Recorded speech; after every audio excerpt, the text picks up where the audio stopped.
There's a lot of content out there.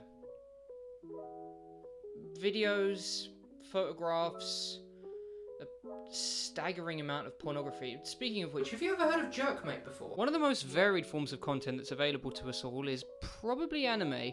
Anime tackles literally any genre that you could possibly think of, which is a very cool thing. You know, it's cool. It's like the Swiss Army knife of content. I guess that live action filmmaking and stuff can explore it, but anime does it in a way that just kind of makes it feel a lot more unique in my opinion, which is always cool.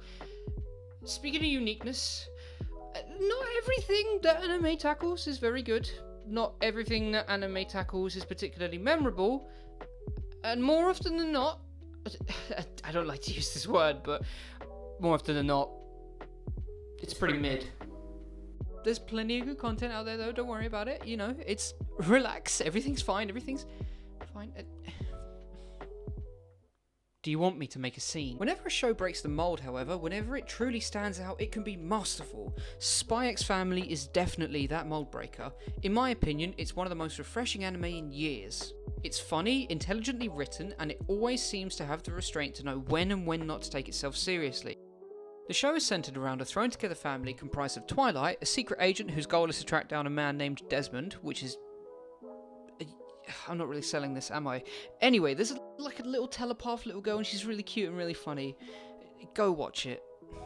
The analysis is not going to get any better than that, I do apologise. The final of our three main characters is your Forger, a crazed assassin who's obsessed with blood and chaos, but also is just quite a nice lady, which is all you can ask for. Before I touch on SpyxFamily's various narrative strengths, I would just like to mention that I'm wearing my glasses and I've ruined the continuity. It is hot as hell in this f***ing room, man. Oh god. Anyway, aside from the overall quality of the show itself, SpyxFamily's biggest strength is its accessibility. Accessibility in anime don't always go hand in hand. A lot of the tropes that it explores, e.g. like fan service, kind of cringeworthy dialogue. If you watch anime, you know what I mean. You weren't listening to a word I was saying, were you? Maybe you do watch Konosuba with your family. I don't know. You might be a freak. I actually went to Japan a couple of years ago, and I went to Akihabara with my mum and dad. We went upstairs in one of the game centres, like the arcadey places, and we went up there and there was just loads of figures of scantily clad anime ladies, and I'm desensitised to it, so it didn't really affect me whatsoever, but my dad was walking around this place. He's not from the East End of London, but he's got that kind of like, you know, sort of blokey sort of accent to him, even though he would never say that he does. He was just literally walking around going, yeah, I was disgusted, I can't believe this. Yeah, it was don't take your parents to Akihabara where you're in a room full of just scantily clad anime ladies. Don't do that. Speaking from personal experience here, personal bad experience. Incidentally, this happened on the same day where I went to the top of Mitsukoshi, which is an anime figure store in Akihabara, and asked to see members of the Japanese crime family known as the Yakuza. But that's a story I'll tell if I ever end up on Trash Taste. So look forward to that. With SpyxFamily, there really is something for everyone. Unlike many other animes, which I previously alluded to, there's no cringe fan service or moments you'd fear your parents walking in on. It's an extremely wholesome and likeable show that's overflowing with charisma and charm. If I was to ever recommend an anime to a first-time anime viewer, it would definitely be this one, or at least be at the top of the list. It's so good that it gives the wider industry a better reputation. Not to say anime is as ostracized as it used to be. Anime nowadays is more popular and accepted than it ever used to be.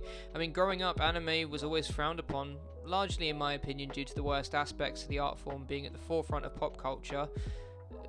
Even now, there is still a stigma against it, but it's a fraction of what it used to be. The point is, if you ever wanted to try and watch anime and you don't know where to start, this, in my opinion, is the perfect place. Also, I'm acutely aware that it is now daylight outside. I fell asleep filming this, so... yeah. The male lead of the series is a super spy codenamed Twilight who goes by the alias Lloyd Forger. He is a master of disguise who is tasked with getting to a man who only ever makes public appearances at parent-teacher conferences, hence the need for him to throw together a family in order to enroll his new child into a school in which his target son attends. I promise you the show is a lot less complicated than I made it seem there. As a character, he is constantly battling his newly developed fatherly urges against his duties as a spy. To begin with, he is cold and pragmatic with Anya, but he slowly begins to care more and more for her and Yor, which is really heartwarming to see. The show doesn't lean too much into him developing a softer side, which is a good thing because otherwise it wouldn't pack as much of an emotional punch if they did it all the time. Every now and again, little cracks begin to show in his personality. He begins to say things that he would never normally say, do things that he would never normally do, and it's really nice to see because it gives us an idea of what's to come, hopefully. Lloyd/Twilight basically discovers that being a parent can be just as difficult as being a spy, but at the same time his new family seems to give him something that he has lacked all of his life. He was always told that nothing he ever does will truly be attributed to him, that his good deeds would go unnoticed by the masses, and that was for the best. He was content with that. Now that he has a family though, perhaps he realises that he wants to lead a more fulfilling life. We're in the very early stages of this series though, so hopefully it gets explored further as the show continues on. The female lead, or rather the adult female lead that you've definitely been seeing all over your Twitter timeline over the last few months, is Yor Forger. Of the main three, Yor is probably the least fleshed out. By no means is she a weak character, none of them are, but she does have the least limelight in my opinion. From her perspective, she's walked into a situation where she is essentially the third wheel between Anya and Lloyd. Even though Lloyd and Anya barely know each other, Yor seems to carry herself in a manner of someone who feels slightly out of place. This aspect of her character makes her all the more likeable, however. She's shy and unconfident up until you anger her or endanger Anya. She appears to possess godlike strength also. Like Anya, she has this innocence to her character that draws you in. Whilst the innocence is juxtaposed by her murderous tendencies, it never crosses the line to making her seem like she's written inconsistently. Her backstory with her brother is also interesting, even if it's a little bit uncomfortable, but the discomfort it creates, it's humorous rather than cringeworthy. I'm looking forward to getting to know her character more as the series progresses. Now on to the third and final main character, and the no doubt most popular, in fact probably one of the most popular new anime characters I've seen for many years, Anya Forger. The crown jewel of this series is definitely the character Anya, an orphaned telepath who is adopted by Lloyd in order to start his fake family. She's not only adorable, but hilarious and mischievous. There's this genuine authenticity to her character that not many child characters in fiction have. She acts like a child would in all the situations she ends up in, which isn't always the case for certain characters throughout fiction. At the moments we get where she's off in her own world, like in the final episode, are joyous to watch. There's this infectious whimsy about the way she acts. Her whimsy is only heightened whenever she takes the role of the commentator of the show. The dynamic between Lloyd, Yor and Anya is that none of them know each other's true nature. Anya, however, knows exactly who her father is and exactly who her mother is, which creates a really funny situation where she knows exactly what's going to happen before it does. Whenever Lloyd tries to go undercover to Anya's school, for example, to fix something or to try and socially engineer her to do something, and he's in disguise, she knows it's him because she can read his mind. Similarly, whenever Yor has a particularly murderous thought in Anya's presence, Anya looks absolutely terrified of her, as we all should be. Anya's little quips about her adoptive parents really tie every scene they share together. What could be played off as a gimmick actually creates some of the most heartfelt moments within the show because it outlines Anya's absolute awareness of her father's mission to save the world and keep the peace, and it makes her role within it a lot more important to the audience. It gives it a lot more weight. You can see how genuinely hard she's trying to succeed in everything she does, even though she's just this little pink ball of fluff, and it's amazing, and it's just really cute.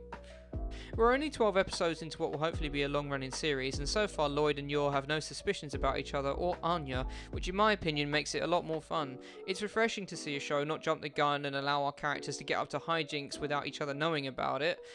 As long as nobody goes ahead and pulls a Promised Neverland, I think this show could go on to have a pretty amazing legacy.